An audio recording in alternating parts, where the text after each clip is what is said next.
Matamgi Manipuri Wari, channel asibu tabiriba, khwai pumnamakpu taram nokjeri. Ngasisu mahausango, Konggol, Nepal suba tangkak amo, buduna lagjeri. Mayam punna, taminarasi. Ako'y singdo ngayag yang narabatungda, unsiba na. Ay muro. Mani, damo ni. Laksan mo ngamdrebo. Ay nung daga pharmacy da tingnan kibudo. Unsiba ngayag wakal kalli. Kangi. Shiratam ro nang so. Hay datam eh. Ay nga sidahan ba college ka jarakpan. Nahan kayo yung gana mayaw da na kamangam nudre. Ado da dadamali na nakarukpan eh.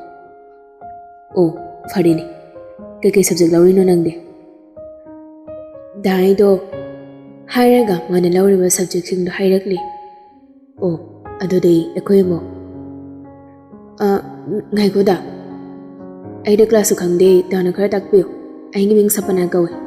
Ado, dahil mingam da. Punsiba do yam hainada na. Ay nginong punsiba. Nasay makay nagning lamba sanjoy so intro daw ba do yawragli. Ay gina sanjoy. Karan di ba? Nangso, lawyari, klasa nga si. Da, ay finaragi, klas punro. Inaro, puli pundi dun. Napido haraw na nong to na matong ina doon na changki. Tadoy makoy matong duda ngak namok so taway nung ngay taniyingli. Wayam ta hajaba di ngamda milupirang ihawragli. Kanjaba sana tayo na natawiran bagong wakal kaya sagat doon na haraw na laki ba asagi puragi talando damnadab na ningkhay doon na koktagdanan tarak bagong toklari. Punima thajagi may thong maminam bahay ba amuba nung imapay na damnadab na kanjan kibago magsilakli ba may thong galoy na tanik magkonjol na hayrakli. Rita, imdalo sira. Rita tadoy ki matawduda nung ay na ngay ko nang suba baw kam na parakin ko ganjayag jada na. Sebo, imdalo si. Ay kok samchi. Yari ko pagtab do tawran law rasa changa si. Chi iba na kok do thugay da yari danja jada na yamchi. Law yari. Makoy do pain do na namda na chingsin ki. Rasa prapap chang silaga wansibo hay na pamli mama pa chana na lepli. Wansiba kinum tahay gini. Wansibo yam na hinanda may maong da. Yani kay no. Mapanam na toro ako'y mapaling ngayram gi. Asi haram na garita do pathokri. Toro da na bay. Itaw. Ayam hinadida. Nupiyang angsi. Iyari da toro jol. Niwa kara hining da uram nang na marola mapagsalagdre. Nasay nupi ma do na mong marola ma. Tu, yeng na ito. Asira kadom nagi kamdaw na nupi hinada ba misida mong dihang narino kang ay ganta di nang ganta ko. Hoy silaw, nang supulap to si. Asige nupi si Budi, nahan, machatwe hospital chat paduda teknakiban. Masaksiga, hinada ba na? Asum na sanjoy gapon na upay layta, dana mapanat horagli. Kain lay ba na haydo na koyang-yengi, laptak na umagi makong da lefta na lay ba da urado na yam na hinada na tandi man dilagli. Ita, nang toy daw kayo na ba, mina kay kalamdoy no, ayam ikayri. Yari, yam ni kaya ka nung ko, pagti. Ako na nga hanggang da, wakitang jamtok jagay daw wado da, kaya ginamang nadugam hinada ba ulo do ba? Magyam di malay mo na paano, pagi-pagi day ay sarukan ko nga siya. Tanjana da, sanjoy gapon si bagayaw silatli. Rita, ako'y. Rita na pa doon torog doon na. Sanjoy, dapan siwa. Ako'y nga hanggang dogi, wakara jamtok janing na natawan. Yam na sila na kanbigan. Nahan gido ako'y soy krilan krena ay imanamit hadoy sina amtang hijagin daw jawan. Ado, danay ko'y say yam na hinadraba mali. Soy kibasita mga manate. Ado ka, miyoy ba mo ba di lalay hiningay siliti. Numit ado git hagdo ka doon na ako'y wasam na lalahan kri. Hoy, ay kangjay. Ado, ay nupi nga kayang siya na bahay dabagi daw baywani. Sawali daw bigan. Noy maso kung saw-sawiri. Asam na mayamang dataw ba si ayam na pamchade. Hay ka dabalora ba? Ay chanjagi ba yaradra? Kaino ba? Nang hay do ba? Sanjoy, Rita hoy da mo ansala do na. ꯐ꯭ꯔꯦꯟꯁꯤꯡ ꯁꯥꯎꯅꯨꯀꯣ ꯑꯩꯒꯤ ꯃꯔꯨꯞꯁꯦ ꯋꯥ ꯉꯥꯡꯕ ꯀꯌꯥ ꯍꯩꯇꯕꯅꯤ ꯅꯍꯥꯟꯒꯤꯗꯣ ꯑꯩꯈꯣꯏ ꯀꯩꯁꯨ ꯈꯟꯗ꯭ꯔꯦꯅ ꯈꯟꯕꯤꯔꯣ ꯑꯗꯨꯗꯤ ꯑꯩꯈꯣꯏ ꯑꯃꯨꯛ ꯆꯪꯈ꯭ꯔꯒꯦꯀꯣ ꯊꯥꯗꯣꯏ ꯉꯁꯥꯏ ꯃꯈꯩ ꯇꯨꯃꯤꯟꯅ ꯂꯩꯔꯝꯕꯗꯣ ꯄꯨꯟꯁꯤꯕ ꯍꯣꯏ ꯈꯣꯡ ꯍꯦꯛ ꯊꯥꯡꯗꯣꯛꯄꯒ ꯁꯠ ꯍꯥꯏꯔꯛꯂꯦ ꯑꯝꯇ ꯉꯥꯏꯕꯤꯈꯣꯕ ꯊꯥꯡꯂꯝꯕ ꯈꯣꯡꯊꯥꯡꯗꯣ ꯆꯞ ꯂꯦꯞꯄꯤ ꯀꯔꯤꯃꯨꯛ ꯋꯥꯠꯄꯤꯔꯤꯒꯦ ꯑꯩꯕꯨ ꯏꯀꯥꯏꯕ ꯄꯤꯒꯗꯕ ꯋꯥꯠꯂꯤꯕ꯭ꯔꯣ ꯄꯨꯟꯁꯤꯕꯒꯤ ꯋꯥꯍꯩꯗꯨꯗ ꯊꯥꯗꯣꯏꯗꯣ ꯏꯀꯥꯏ ꯅꯨꯡꯁꯤ ꯍꯟꯅꯖꯩ ꯑꯩꯗꯣ ꯁꯣꯏꯈ꯭ꯔꯦ ꯑꯁꯤ ꯍꯥꯏꯔꯝꯂꯒ ꯊꯥꯗꯣꯏꯗꯣ ꯀꯞꯇꯨꯅ ꯆꯦꯟꯈ꯭ꯔꯦ ꯔꯤꯇꯥꯅ ꯁꯥꯎꯅ ꯍꯥꯏꯔꯛꯂꯤ ꯅꯨꯄꯤ ꯑꯃꯅ ꯂꯥꯟꯖꯔꯦꯅ ꯁꯟꯗꯣꯛꯆꯕꯗ ꯑꯗꯨꯛ ꯂꯥꯟꯕ ꯋꯥꯈꯜ ꯊꯥꯗꯣꯏꯕꯨ ꯅꯈꯣꯏꯅ ꯑꯗꯨꯛ ꯍꯩꯅꯗꯕ ꯈꯜꯂꯤꯕꯗꯣ ꯑꯗꯨꯝꯕ ꯅꯨꯄꯤꯗꯣ ꯃꯍꯥꯛꯇꯤ ꯅꯠꯇꯦ ꯂꯥꯡꯂꯒꯗ ꯂꯩꯖꯕꯤ ꯃꯥꯕꯨ ꯃꯤꯠꯇꯒꯤ ꯄꯤ ꯇꯥꯍꯟꯕꯒꯤ ꯅꯈꯣꯏ ꯀꯣꯟꯅ ꯅꯤꯡꯉꯝꯗꯕ ꯐꯥꯎꯔꯛꯄꯁꯨ ꯌꯥꯏ ꯋꯥꯍꯩ ꯍꯥꯏꯕꯁꯦ ꯆꯤꯝꯕꯥꯜꯗꯒꯤ ꯊꯣꯛꯈꯤꯕꯁꯦ ꯌꯥꯝꯅ ꯂꯨꯕꯅꯤ ꯑꯩꯈꯣꯏ ꯇꯁꯦꯡꯅ ꯁꯣꯏꯈ꯭ꯔꯦ ꯃꯇꯨꯡ ꯁꯤꯒꯨꯝꯕ ꯀꯥꯟꯗꯁꯨ ꯏꯀꯥꯏꯕ ꯅꯪꯗꯅꯕ ꯍꯣꯠꯅꯖꯒꯦ ꯁꯣꯔꯤ ꯑꯁꯤ ꯍꯥꯏꯔꯝꯂꯒ ꯔꯤꯇꯥꯁꯨ ꯆꯦꯟꯈꯤꯕ ꯊꯥꯗꯣꯏꯕꯨ ꯀꯧꯗꯨꯅ ꯆꯠꯈꯤ ꯊꯥꯗꯣꯏ ꯑꯝꯇ ꯉꯥꯏꯈꯣꯃꯤ ꯚꯥꯏ ꯅꯪꯕꯨ ꯉꯥꯎꯔꯕꯣ ꯄꯨꯟꯁꯤꯕꯁꯨ ꯔꯤꯇꯥꯒꯤ ꯋꯥꯍꯩꯗꯨꯗ ꯃꯊꯃꯣꯏꯗ ꯈꯖꯤꯛ ꯅꯨꯡꯉꯥꯏꯇꯕꯗꯤ ꯐꯥꯎꯔꯤ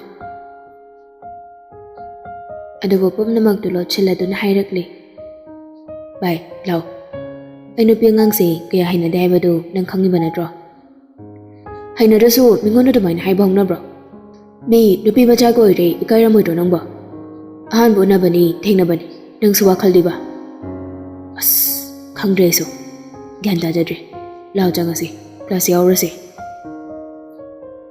ꯉꯁꯥꯏꯗꯒꯤ ꯉꯥꯡꯅꯔꯤꯕ ꯇꯧꯅꯔꯤꯕ ꯃꯌꯥꯝ ꯑꯗꯨ ꯂꯦꯝꯕ ꯑꯃꯠꯇ ꯆꯤꯊꯗꯅ ꯇꯥꯔꯤ ꯊꯥꯗꯣꯏꯒꯤꯗꯃꯛ ꯈꯟꯕꯗ ꯇꯁꯦꯡꯅ ꯅꯨꯡꯉꯥꯏꯇꯕ ꯐꯥꯎꯔꯤ ꯃꯊꯟꯇ ꯃꯨꯔꯨꯝꯒ ꯁꯣꯜꯂꯤ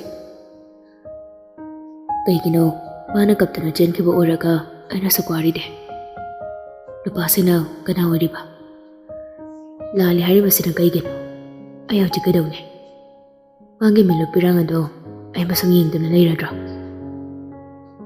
ꯑꯩ ꯀꯩꯗꯧꯅꯤ ꯍꯧꯖꯤꯛ ꯐꯔꯦ ꯑꯩ ꯀ꯭ꯂꯥꯁ ꯌꯥꯎꯔꯔꯣꯏꯒꯦ ꯊꯥꯗꯣꯏꯅ ꯆꯠꯈꯤꯕꯁꯤ ꯀꯗꯥꯏꯗꯅꯣ ꯀꯥꯟꯅꯗꯦ ꯉꯁꯤꯗꯤ ꯌꯨꯝꯁꯨ ꯈꯪꯅꯕ ꯇꯧꯔꯒꯦ ꯔꯤꯇꯥꯅ ꯀꯩꯅꯣ ꯅꯪꯕꯨ ꯉꯥꯎꯔꯕ ꯍꯥꯏꯋꯥꯅꯦ ꯊꯥꯗꯣꯏꯗꯨ ꯈꯨꯝꯗꯦ ꯀꯞꯇꯨꯅ ꯃꯥꯒꯤ ꯒꯥꯔꯤꯗꯨ ꯊꯧꯗꯨꯅ ꯆꯠꯈꯤ ꯔꯤꯇꯥ ꯎꯄꯥꯏ ꯂꯩꯇꯅ ꯅꯨꯡꯉꯥꯏ ꯇꯦꯡꯗꯨꯅ ꯂꯩꯍꯧꯔꯦ ꯊꯥꯗꯣꯏꯅ ꯆꯠꯈꯤꯕ ꯑꯗꯨꯒꯤ ꯃꯇꯨꯡ ꯏꯟꯅꯗꯨꯅ ꯂꯦꯝꯕ ꯒꯥꯔꯤ ꯇꯞꯅ ꯊꯧꯔꯛꯂꯤ ꯑꯁꯨꯝ ꯊꯧꯔꯛꯄꯅ ꯊꯥꯗꯣꯏ ꯊꯣꯡꯒꯥꯜꯗ ꯒꯥꯔꯤꯗꯨ ꯊꯧꯖꯤꯟꯈꯤꯕꯗꯨ ꯌꯦꯡꯗꯨꯅ ꯂꯩꯍꯧꯔꯤ ꯊꯥꯗꯣꯏ ꯒꯥꯔꯤꯗꯨ ꯈꯥꯝꯂꯒ ꯀꯞꯇꯨꯅ ꯃꯥꯒꯤ ꯀꯥ ꯇꯞꯅ ꯆꯦꯟꯁꯤꯟꯈꯤ ꯃꯦꯝꯊꯣꯏ ꯃꯆꯥꯒꯤ ꯃꯛꯇꯨ ꯈꯤꯇ꯭ꯔꯤꯕ ꯃꯇꯧ ꯑꯗꯨ ꯎꯕꯗ ꯄꯥꯈꯠꯅ ꯊꯥꯗꯣꯏ ꯀꯩꯗꯧꯔꯦ ꯅꯪꯕꯣ ꯊꯥꯗꯣꯏ ꯃꯥꯒꯤ ꯀꯥꯒꯤ ꯊꯣꯡ ꯑꯗꯨ ꯂꯥꯎꯅ ꯐꯥꯡꯗꯨꯅ ꯕꯦꯒ ꯑꯗꯨ ꯂꯥꯡꯇꯅ ꯂꯪꯁꯤꯟꯈꯤ ꯎꯂꯝꯕ ꯅꯣꯛ ꯑꯗꯨꯁꯨ ꯇꯦꯕꯜꯗ ꯂꯪꯁꯤꯟꯈ꯭ꯔꯦ ꯃꯃꯥꯏ ꯑꯗꯨ ꯐꯃꯨꯡꯗ ꯑꯣꯞꯁꯤꯟꯗꯨꯅ ꯄꯦꯟꯅ ꯀꯞꯆꯔꯤ ꯃꯦꯝꯊꯣꯏ ꯄꯥꯈꯠꯅ ꯃꯆꯥꯒꯤ ꯃꯅꯥꯛꯇ ꯆꯦꯟꯁꯤꯟꯗꯨꯅ ꯃꯁꯥꯗꯨ ꯄꯥꯏꯗꯨꯅ ꯌꯦꯡꯂꯤ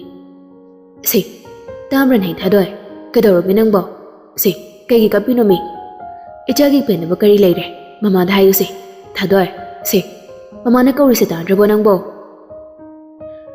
ꯊꯥꯗꯣꯏꯗꯨ ꯃꯃꯥ ꯅꯨꯡꯉꯥꯏꯈꯤꯔꯣꯏ ꯍꯥꯏꯗꯨꯅ ꯄꯨꯝꯅꯃꯛ ꯂꯣꯠꯁꯤꯟꯗꯨꯅ ꯃꯃꯥ ꯑꯩ ꯀꯩꯁꯨ ꯇꯧꯗꯦ ꯑꯩ ꯉꯥꯛꯇ ꯄꯣꯊꯥꯒꯦ ꯃꯦꯝꯊꯣꯏ ꯃꯆꯥꯗ ꯀꯔꯤꯒꯨꯝꯕ ꯑꯃ ꯊꯣꯛꯂꯦ ꯍꯥꯏꯕ ꯈꯪꯉꯤ ꯑꯗꯨꯕꯨ ꯄꯨꯛꯅꯤꯡꯗꯨ ꯐꯥꯊꯔꯗꯨꯅ ꯐꯔꯦ ꯑꯗꯨꯗꯤ ꯐꯖꯅ ꯄꯣꯊꯥꯔꯣꯀꯣ ꯏꯆꯥ ꯀꯩꯁꯨ ꯇꯧꯗꯦ ꯍꯥꯏꯔꯕꯅꯤꯅ ꯅꯪ ꯆꯥꯛꯁꯨ ꯆꯥꯈꯤꯗꯦ ꯑꯗꯨꯅ ꯃꯃꯥꯅꯦ ꯆꯥꯛ ꯁꯦꯝꯗꯨꯅ ꯊꯝꯃꯝꯃꯒꯦ ꯑꯋꯥꯡꯒꯤ ꯅꯕꯣꯛ ꯍꯣꯏꯗ ꯉꯥꯏꯍꯥꯛ ꯆꯠꯂꯨꯒꯦꯀꯣ ꯅꯄꯨꯗꯨ ꯅꯥꯏꯌꯦꯅ ꯍꯥꯏꯅꯦ ꯆꯥꯛꯁꯤ ꯆꯥꯊꯣꯛꯑꯣꯀꯣ ꯍꯣꯏ ꯃꯃꯥ ꯃꯦꯝꯊꯣꯏꯗ ꯆꯤꯡꯅꯅ ꯇꯧꯐꯝ ꯈꯪꯗꯅ ꯃꯆꯥꯒꯤ ꯀꯥꯟꯗꯒꯤ ꯇꯨꯃꯤꯟꯅ ꯊꯧꯔꯛꯂꯤ ꯊꯥꯗꯣꯏ ꯐꯃꯨꯡ ꯑꯗꯨꯗ ꯃꯃꯥꯏꯗꯨ ꯑꯣꯞꯁꯤꯟꯗꯨꯅ ꯀꯞꯄ ꯌꯥꯕ ꯀꯞꯂꯤ ꯃꯊꯟꯇ ꯆꯤꯟꯇꯥꯁꯨ ꯇꯧꯖꯔꯤ ꯑꯩꯒꯤ ꯂꯝꯍꯦꯟꯕꯤ ꯏꯊꯧꯁꯤꯗ ꯃꯥꯅ ꯀꯌꯥꯗ ꯋꯥꯔꯧꯈ꯭ꯔꯕ ꯏꯆꯣꯟꯁꯤꯅ ꯂꯥꯜꯂꯦ ꯍꯥꯏꯕ ꯐꯥꯎꯕ ꯉꯝꯖꯗ꯭ꯔꯕꯤ ꯑꯩꯁꯦ ꯀꯌꯥꯗ ꯐꯠꯇ꯭ꯔꯤꯅꯣ ꯅꯪꯕꯨ ꯀꯅꯥ ꯈꯪꯍꯟꯗ ꯊꯃꯣꯏꯁꯤꯗ ꯅꯨꯡꯁꯤ ꯐꯪꯃꯒꯤ ꯏꯊꯠ ꯁꯦꯝꯗꯨꯅ ꯑꯁꯥꯒꯤ ꯃꯪꯂꯥꯟꯗ ꯀꯣꯡꯒꯣꯜ ꯁꯦꯝꯅꯕ ꯃꯤꯀꯨꯞꯇ ꯀꯥꯏꯈꯤꯕ ꯇꯥꯔꯗ꯭ꯔꯦꯅꯦ ꯑꯩꯁꯤꯕꯨ ꯌꯥꯝꯅ ꯌꯦꯡꯕꯗ ꯍꯩꯅꯗ꯭ꯔꯕ ꯍꯥꯏ ꯂꯣꯟꯊꯣꯛꯇꯕ ꯊꯃꯣꯏꯗ ꯂꯥꯜꯂꯤꯕ ꯁꯛꯇꯝ ꯅꯪ ꯑꯝꯇ ꯍꯥꯏꯌꯨ ꯊꯥꯗꯣꯏ ꯀꯞꯄ ꯌꯥꯕ ꯀꯞꯂꯝꯂꯒ ꯋꯥꯔꯗꯨꯅ ꯇꯨꯝꯊꯈꯤꯕ ꯈꯪꯍꯧꯗ꯭ꯔꯤ ꯂꯦꯝꯕ ꯒꯥꯔꯤꯗꯨ ꯊꯧꯗꯨꯅ ꯋꯥꯈꯜ ꯋꯥꯅ ꯀꯣꯂꯦꯖ ꯇꯝꯅꯃꯨꯛ ꯂꯥꯛꯏ ꯒꯥꯔꯤꯗꯨ ꯃꯐꯝ ꯆꯥꯅ ꯈꯥꯝꯂꯒ ꯔꯤꯇꯥꯕꯨ ꯀꯣꯏꯊꯤ ꯊꯤꯔꯤ ꯐꯪꯗꯕꯗꯒꯤ ꯀ꯭ꯂꯥꯁ ꯇꯝꯅ ꯆꯪꯂꯛꯇꯨꯅ ꯐꯝꯂꯤ ꯑꯗꯨꯕꯨ ꯌꯦꯡꯂꯨꯕ ꯃꯥꯏꯀꯩ ꯈꯨꯗꯤꯡ ꯊꯥꯗꯣꯏ ꯌꯥꯎꯗꯕꯗ ꯏꯍꯥꯡ ꯍꯥꯡꯕꯒꯨꯝ ꯇꯧꯔꯤ Rita's wakal nungaitana kajuna mada phamduna class adu yauri. Sanjoy punsibaso class tatumina wari sari. Sanjoy na. Bhai, nang sidigo, minungaram na roiba. Class ka yauri, may mahan kraba khangdi. Bhai, ay bahai do khare hen kraba. Ko kemte hindi, nangina wongdo yam phadi phazadre. Ay do nupi ngang kya lunarakde, tinarakde haibado nang khangina dro. Ay ka haibabu macha thoi loinar basin. Aduna isado makhalpai kai boy.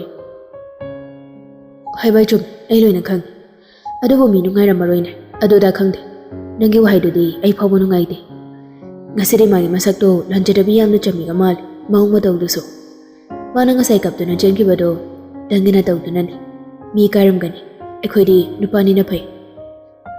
As, bye, ay gantadri. Si, ay nabuk cham thok pa hay doon. Pare si, ado ngasay gama doon na kamain tayo no. Ado masoy na de. Kay de no kang day, masak to ka, sikpihing mala doon na. Asi maso parak tayo he, to. O sana tayo sa tagi rito doon na nang manamit ng tamlay rito. Yari taning dito, to siyari, taro like si. Shapanaw dyan na tayong dudana kay mamit kupta ba kay pansibada maman nok na yingli. Kaya na napamali mamay tong niyang ngunay. Rasi kaya na lay no. Ahan buo dyan mamit kupta ay nagtabo tamoy dalat kraman. Nagdayagi tamoy pagsagi konggol saklon lang ba ay kitaway manini. Henok siba. Akon bagi henok siba hay buhay doon na o dyan ang larik dagli ba dukaw kay kojol tong na haydo ki mayang palap yung narakli. O dyan doon na saung na. Hey, nanglap ka lang. Sa panadam ikay na. Sorry sir. Ay sorry. Kari nga soy ba no? O sa may chok na layring ngay da. Pugning chang na tagit lay tada na. Wakal ki chil di. Untong na buyang rin eh. Henok siba kay nagataw da na. Nangi manglangi pagto da natanda wakal ka sa sakal imanin eh. Ha? Madu sadra mo ring ay di kanaroy ko. Mahiro yama wira ba di, larik lay syuda tawag luptara lay kataw ni. Oza na mayam da mo onsin doon na hayrakli. Makagda nate, nakoy klase da yawri ba mahiro ko ding magni ko. Sa panay ikay mo na mamay mamitong ngangli.